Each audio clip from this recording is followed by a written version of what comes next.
यदि शरीर को जरूरत से ज्यादा कोई भी चीज दी जाए तो शरीर उसका आदी हो जाता है और वही तुम्हारे दुख का कारण होता है। आप जरूरत से ज्यादा खाना शुरू कर दीजिए, आप मोटे हो जाएंगे। जो लोग मोटे हैं वो क्यों मोटे हैं? जरूरत से ज्यादा आप शरीर को आहार दे रहे हैं, खाने पर कंट्रोल नहीं, स्वास्थ्य के प्रति आप लापरवाह, जागरूक नहीं। कितना खाना है, कब खाना है और कब नहीं खाना, ये हम विचार नहीं करेंगे तो फिर हमारे लिए कौन विचार करेगा? ये जिम्मेदारी आपकी है। आपको कितना खाना है, कितना पानी पीना है, कब पानी पीना है। आज भारत में 95% लोग ऐसे हैं जिन्हें पानी पीने का भी ज्ञान नहीं। 95% लोग ऐसे हैं जिन्हें खाने का ज्ञान नहीं है। उल्टा सीधा खा के अपना स्वास्थ्य बिगाड़ लेते हैं और जीवन भर की मेहनत करके जो पूंजी इकट्ठा करते हैं वह डॉक्टरों को दे देते हैं। अरे जब पैसे कमाए ही हो मन लगा के तो उसका सदुपयोग किया जाए ना, क्यों शरीर में खर्च किया जाए? उससे शरीर को बिगड़ने ही मत दो ना, शरीर को ना बिगड़ने दो। ये किसकी जिम्मेदारी है? आपकी है ना। कई लोग डॉक्टरों के घर ही बैठे रहते हैं। क्यों बैठे रहते हो? आपका मोटापा, आपका ज्यादा वजन भविष्य में आपके ही दुख का कारण बनेगा। इसलिए आपको यह ज्ञान होना चाहिए कि कब खाएं कब ना खाएं, कितना खाएं कितना ना खाएं, कब पानी पिएं कब पानी ना पिएं। मैं 2-5 मिनट का समय आपके स्वास्थ्य को देता हूं। शरीर के लिए सबसे ज्यादा लाभकारी क्या है वो मैं बताऊं। सबसे ज्यादा लाभकारी होती हैं सलादें। सलाद, ककड़ी है, चुकंदर है, गाजर है, मूली है या इत्यादि ऐसी और चीजें। पपीता है फलों में, एप्पल है, सेब, संतरा, ये चीजें ज्यादा हमें खानी चाहिए। इन चीजों से ही अपना पेट भरना चाहिए।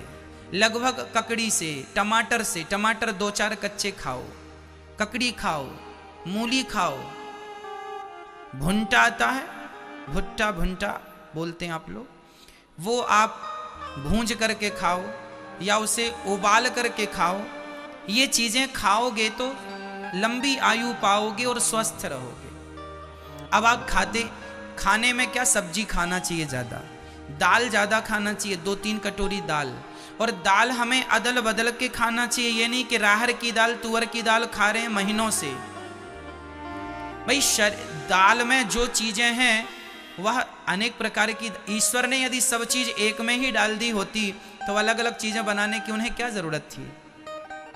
यदि तुअर की दाल है, राहर की दाल है, तो मसूर की दाल भी है, चने की दाल भी है ना भैया, उड़द की दाल भी है, मूंग की दाल भी है। तो जो चीजें मूंग की दाल में हैं वो तुअर की दाल में नहीं है, और जो तुअर की दाल में है वो मूंग की दाल में। इसलिए हमें दालों को भी अदल बदल के खाना चाहिए। आज मूंग की खा लिया, कल उड़द की खा लिया, परसों फलानी खा ली, परसों वो खा ली। और दाल हमें ज्यादा खानी है। हम लोग क्या करते हैं, भूख ज्यादा लगती है तो रोटियां ज्यादा खा लेते हैं, भूख ज्यादा लगती है चावल ज्यादा खा लेते हैं। चावल रोटी, 2 रोटी शरीर के लिए बहुत है। फिर 2 कटोरी दाल पी लो ना भैया, तुम्हें पेट ही तो भरना है। तो 2 रोटी खा लो और 4 कटोरी दाल पी लो, दाल फायदा करेगी। आप सब्जी ज्यादा खाओ, 2 कटोरी भर भर के लो सब्जी, 3 कटोरी खाओ। रोटी 2 ही खाओ, दाल सब्जी ज्यादा खाओ, ककड़ी खाओ, खीरा खाओ, इत्यादि खाओ। सलाद के साथ 50-50 हो।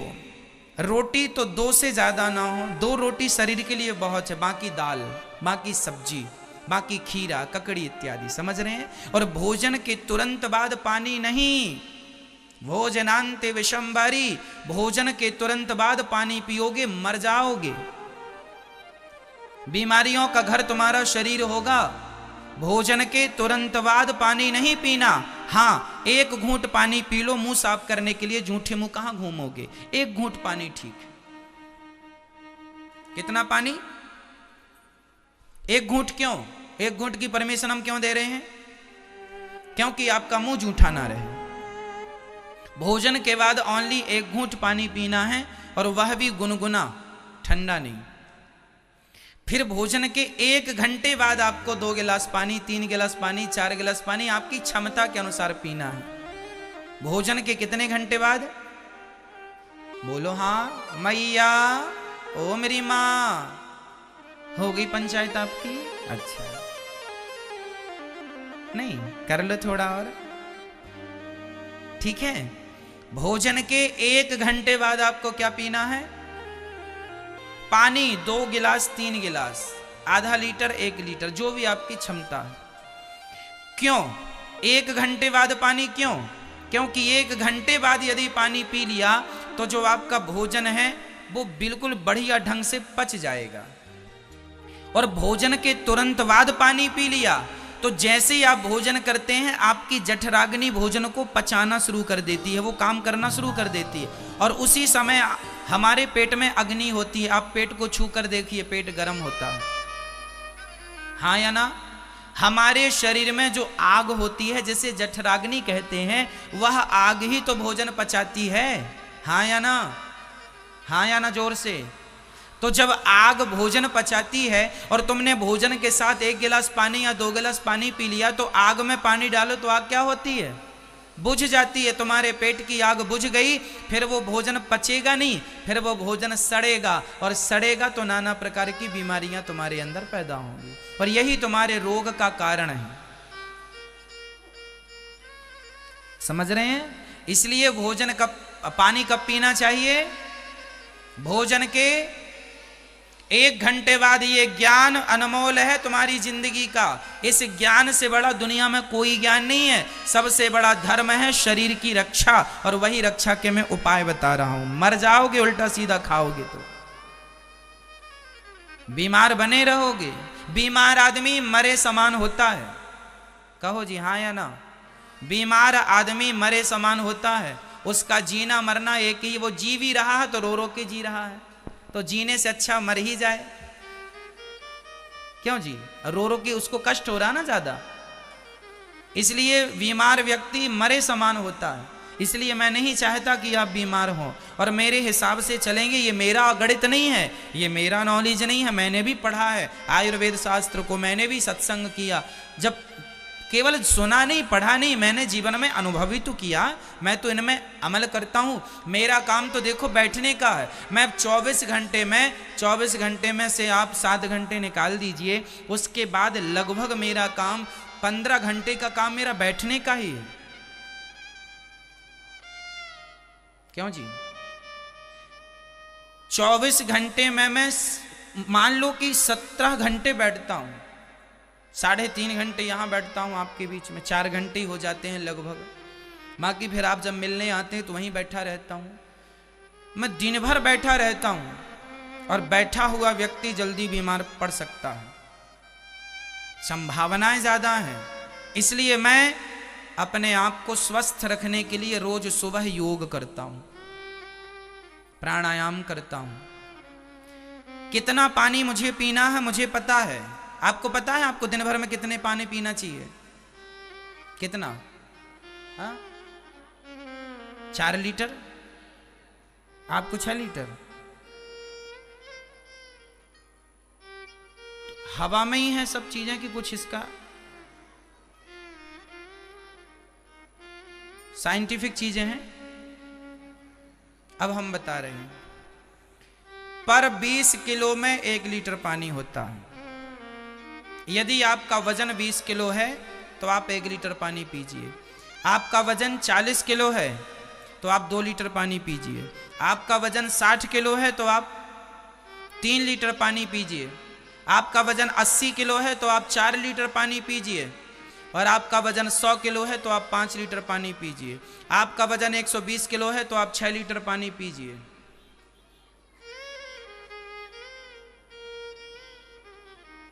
पर 20 किलो में 1 लीटर, ये अनुपात है, कोई डॉक्टर से फेल नहीं कर सकता। अब आप अपनी तराजू में तौल कर देख लीजिए कि आपका वजन कितना है, उस हिसाब से आपको पानी पीना चाहिए। जितना आपका वेट है उतना पानी पीजिए। क्यों? यदि पानी कम पिएंगे तो बीमार पड़ जाएंगे, पानी कम पिएंगे तो मोटे हो जाएंगे, पानी कम पिएंगे बीमार रहेंगे, पानी ज्यादा भी ना हो, नहीं शरीर की चीजें घुल घुल के बाहर आ जाएंगी। जरूरत से ज्यादा अमृत भी नुकसानदायक है, इसलिए हर चीज का एक अनुपात है, पैरामीटर होता है। क्यों जी? इतनी, मतलब इतनी। इसलिए आपको पर 20 लीटर पर 20 किलो में 1 लीटर का अनुपात लेके चलना है, और पानी आपको नियमित पीना है, कम नहीं ज्यादा नहीं। पियो पानी, खाओ सलादें, कुछ भी ना, पिज्जा बर्गर खा रहे हैं, कहीं भी खड़े हो, कुछ भी दिखा खा लिया, कुछ भी दिखा खा लिया। पेट है कि इंडिया गेट है? क्या है भाई, क्या है?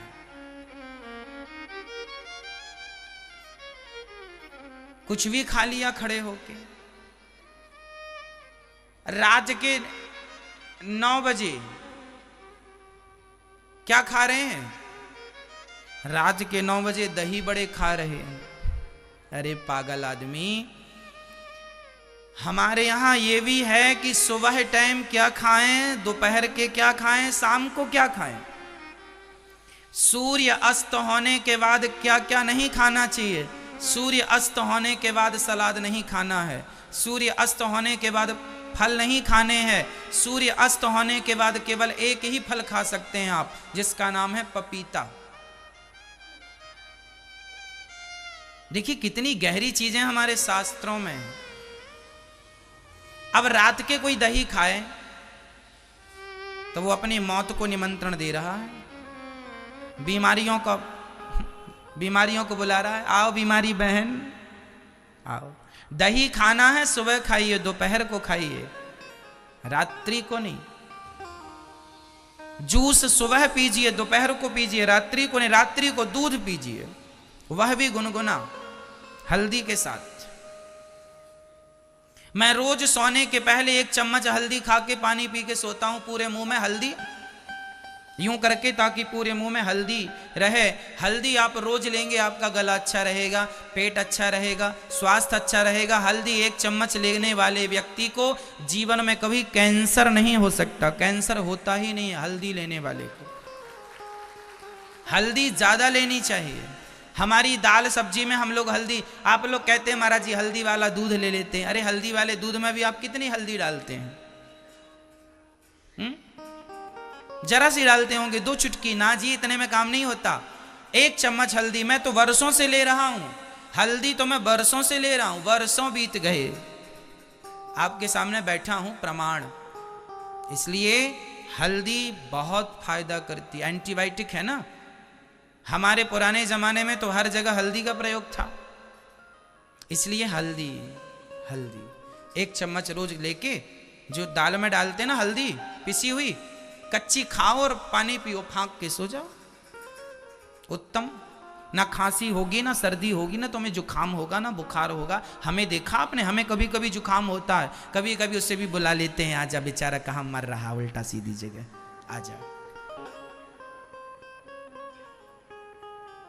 तो आपका स्वास्थ्य आपके हाथ में होना चाहिए। जब देखो तब बीमार पड़े हैं, जब देखो तब बीमार पड़े हैं। क्यों बीमार पड़े हो? खाना पीना तुम्हारा ठीक नहीं है। समझ रहे हैं मेरी माँ? आधा घंटा रोज सुबह व्यायाम, एक्सरसाइज इत्यादि करेंगे, हाँ या ना? रोज करोगे ना? हाँ या ना? आधा घंटा रोज समय निकालो।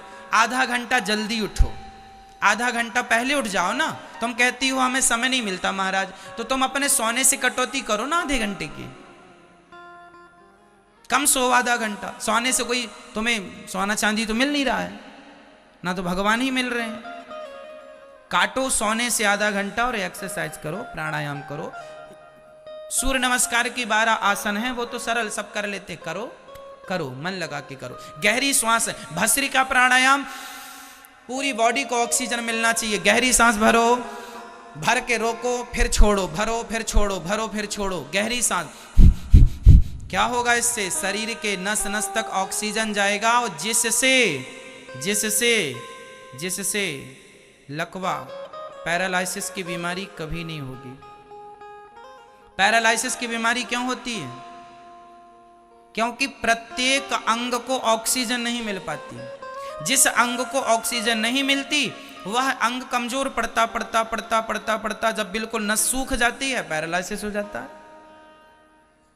खून का संचार बंद। भाई सिंपल है ना, हमारा खून तो नसों में ही दौड़ रहा है, इसलिए नस को बढ़िया मजबूत करने के लिए क्या करना पड़ेगा? उसको ऑक्सीजन देना पड़ेगा। ऑक्सीजन नहीं देंगे तो वो नस सूखने लग जाएगी, और पूरी सूख जाएगी तो खून जाना बंद होगा। खून बंद हुआ, उसी का नाम पैरालिसिस है।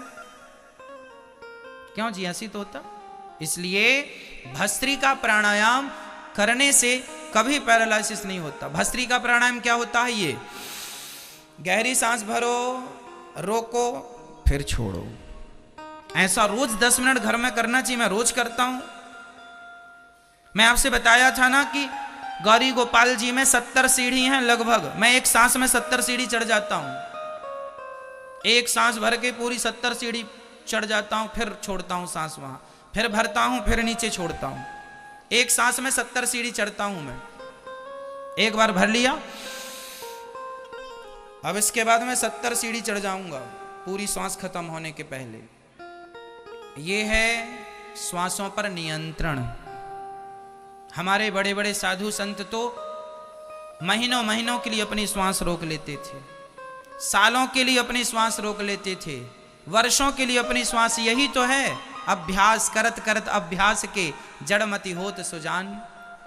अभ्यासेन तु कौन्तेय वैराग्येण च गृह्यते। अभ्यास में क्या नहीं है करने की ताकत, सब हो सकता है। इसलिए आपका खान पान संतुलित होना चाहिए। मेरी माँ बच्चों को भी अच्छा खिलाओ पिलाओ, बुद्धि विकसित हो, है ना। अंकुरित चीजें खाया करो, अंकुरित अनाज खाया करो, चने दाल अंकुरित करके खाओ, और ज्यादा से ज्यादा कच्चा खाने में फोकस करो।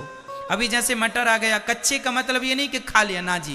पहले गर्म पानी करो, गर्म पानी को बॉयल करो, पूरा पानी खौलने लग जाए, उसमें आप सब्जियां डाल दो, और खौलते हुए पानी में ओनली 60 सेकेंड, 1 2 3 4 60 सेकेंड के लिए गर्म पानी में सब्जी पड़ी रहे, मटर पड़ा रहे, और उसके बाद तुरंत निकाल लो। जो बैक्टीरिया होंगे वो मर जाएंगे। वह कच्ची सब्जियां आपको खाना है, कच्ची चीजें खाना है, पर कच्ची डायरेक्ट नहीं खानी। उसे गर्म पानी में 30 सेकेंड के लिए या 60 सेकेंड के लिए, 60 सेकेंड से ज्यादा भी ना रहे, ठीक है। चलो आप बहुत समझदार हैं, पर अच्छा खाओगे पियोगे तो तंदुरुस्त रहोगे। तेल का कम खाओ। हमारे यहां देखो गौरी गोपाल जी की रसोई में 10,000 लोगों का भोजन रोज बनता है, लेकिन तेल का प्रयोग हम कम करते हैं, क्योंकि आप यहाँ का भोजन जीवन भर खाएंगे तो बीमार नहीं पड़ेंगे। इस प्रकार से बनाने की कोशिश रहती है। नहीं तो आप होटल का 4 दिन खा लो, बीमार पड़ जाएंगे 5वें दिन। कितनी भी बढ़िया ब्रांडेड होटल का भोजन 4 दिन खा लो रेगुलर, 5वें दिन बीमार पड़ जाएंगे, क्योंकि वहां मसाले का प्रयोग ज्यादा है, तेल का प्रयोग ज्यादा है, इत्यादि का प्रयोग ज्यादा है। पर सादगी में बहुत सुख है। सादगी लंबे समय तक